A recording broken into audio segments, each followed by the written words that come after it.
जहाज़ों की 3 कैटेगरीज होती है। नंबर 1 होती है piston engine aircraft, number 2 turboprop और नंबर 3 होती है जेट्स या बिजनेस जेट्स। अब इसमें आपने जहाज सेलेक्ट किस तरीके से करना है, सबसे पहली चीज आपने ये देखना है कि आपका डिस्टेंस आपने कितना ट्रेवल करना है, कितने पैसेंजर्स के साथ ट्रेवल करना है। उसके बाद अगर आप पिस्टन इंजन एयरक्राफ्ट की तरफ जाते हैं अपने बजट के हिसाब से, जो कि तकरीबन $1 लाख से लेके और $1.5 मिलियन तक का हो सकता है। फिर आ जाते हैं टर्बोप्रॉप की तरफ। अब अगर आपका डिस्टेंस थोड़ा सा ज्यादा आपने ट्रेवल करना है और विद इन पाकिस्तान आपने ट्रेवल करना है या इवन आपने नेबरिंग कंट्रीज तक ट्रेवल करना है, तो टर्बोप्रॉप एक बहुत अच्छी चॉइस है। और इसका बजट जो है वो तकरीबन $8 लाख से लेके और $5.5 मिलियन तक हो सकता है। डिफरेंट कैटेगरीज के एयरक्राफ्ट इसमें होते हैं। इसके बाद हम आ जाते हैं बिजनेस जेट की तरफ। बिजनेस जेट्स का जो बजट होता है वो तकरीबन आप समझ लीजिए कि 1.5 मिलियन से और you can go up to $50-60 million तक। तो जब आपने जहाज सेलेक्ट कर लिया तो उसके बाद स्टेज आ जाती है कि आपने उसको परचेज करना है। परचेज करने के भी बहुत सारे डिफरेंट तरीके हैं, लेकिन मैं ये रिकमेंड करता हूं कि आप जहाज परचेज करें तो आप उसके सिर्फ एक डाउन पेमेंट करें 5 या 10%। उसके बाद बाकी अमाउंट जो है वो एस्क्रो अकाउंट के जरिए पे करेंगे, जो डिफरेंट सिक्योरिटी कंपनीज हैं जिसके जरिए आप पेमेंट भिजवा सकते हैं और वो आपकी पेमेंट उस वक्त तक सिक्योर रखती हैं जब तक जहाज आपके नाम पे ट्रांसफर नहीं हो जाता और सारी डॉक्यूमेंटेशन आपको नहीं मिल जाती। जब आपने जहाज परचेज करने की सारी फॉर्मेलिटीज पूरी कर ली हैं तो आपने फिर उसको पाकिस्तान इंपोर्ट करना है। मैं इसलिए हमेशा ये रिकमेंड करता हूं कि आप ने जब भी जहाज लेना हो तो आप उसको लीज पर लेकर आइए। पाकिस्तान में लीज पर आपको लाने में जो है वो NOC फॉर इम्पोर्ट जो है 15 से 20 दिन में मिल जाता है। तो उसको लीज पे लाने के बाद आप उसको पाकिस्तान में रजिस्टर कराइए, उसको ऑपरेट कीजिए और उसके बाद जो है आप जहाज इंपोर्ट करने के बाद आप उसकी ओनरशिप के लिए through civil aviation authority ministry of aviation को अप्लाई कर दें।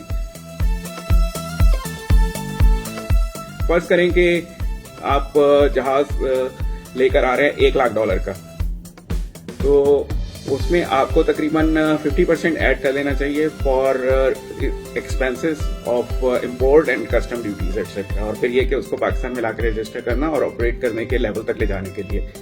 दैट मीन्स के जो आपकी कॉस्ट हो उसको आप 1.5 से मल्टीप्लाई कर लें और उस तरीके से आप उसका बजट बनाएं तो आप बहुत कंफर्टेबली जहाज को पाकिस्तान में लाके और ऑपरेट कर सकेंगे। तो अब आपको जरूरत है जहाज की मेंटेनेंस की, और जहाज की मेंटेनेंस के साथ साथ आपको पायलट्स भी चाहिए। मैं ये रिकमेंड करता हूं कि आप पाकिस्तान में different aircraft maintenance organisations AMOs या maintenance repair organisations MROs available हैं डिफरेंट स्टेशंस के ऊपर, तो आप उनसे राब्ता करें और मेंटेनेंस कॉन्ट्रैक्ट साइन कर लें। इसकी कॉस्ट जो है वो डिफरेंट हो सकती है, लेकिन आई कैन टेल यू कि वो उस कॉस्ट से कहीं कम होगी कि अगर आप अपना पूरा इंजीनियरिंग का स्टाफ हायर करते हैं और जहाज को मेंटेन करवाते हैं।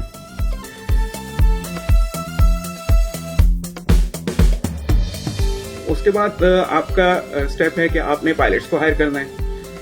अब पायलट्स के लिए मैं ये रिकमेंड करता हूं कि उसको आप आउटसोर्स ना करें किसी भी ऑर्गेनाइजेशन को, बल्कि आप अपने लिए खुद पायलट्स हायर करें और उनकी रिक्वायरमेंट जो है वो आपके जहाज के हिसाब से वेरी करेगी कि उनका एक्सपीरियंस लेवल क्या है। पायलट्स की सैलरीज जो है वो बहुत डिफरेंट हो सकती हैं, starting from say about 150,000 to 800,000 Pakistani rupees के जहाज की कैटेगरी और पायलट के एक्सपीरियंस पर डिपेंड करेगा। Sometime it can even go to 1 million और 1.2 million also. Piston engine aircraft को आपको पाकिस्तान में रखने और मेंटेन करने के लिए जो है वो तकरीबन 3 से 5 लाख रुपए महीने के दरकार होंगे। इसके बाद हम आ जाते हैं टर्बोप्रॉप एयरक्राफ्ट के ऊपर। टर्बोप्रॉप एयरक्राफ्ट का जो है वो तकरीबन महीने के एक्सपेंसेस जो हैं आपको 15 लाख से और 25 लाख रुपए महीने के पड़ेंगे। इसके बाद हम आ जाते हैं बिजनेस जेट की कैटेगरी में कि उसके लिए क्या बजट होना चाहिए। तो बिजनेस जेट के लिए जो है वो बेसिकली बहुत सारी रिक्वायरमेंट्स जो होती हैं वो डिफरेंट हो जाती हैं और उसमें आपको ज्यादा एक्सपेंसेस जो हैं वो करने पड़ते हैं उसको मेंटेन करने के लिए और उसको ऑपरेट करने के लिए। उसमें तकरीबन आपका बजट जो है वो 25,000 से लेके और $40,000 पर ईयर का हो सकता है फॉर 1 पायलट।